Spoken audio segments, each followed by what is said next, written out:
Mirim gana mother kumes na mukuka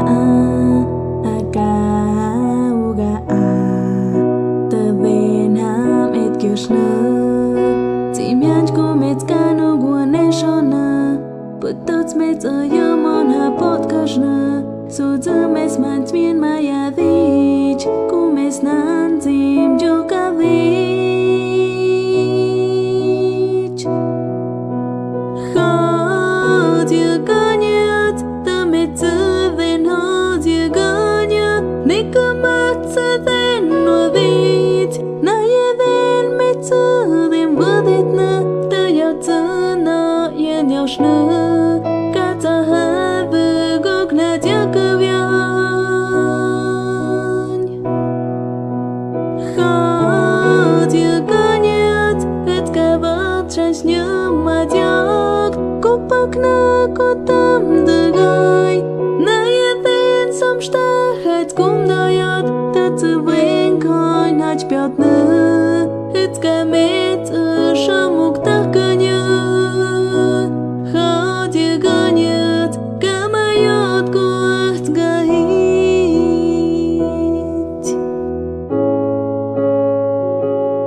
It's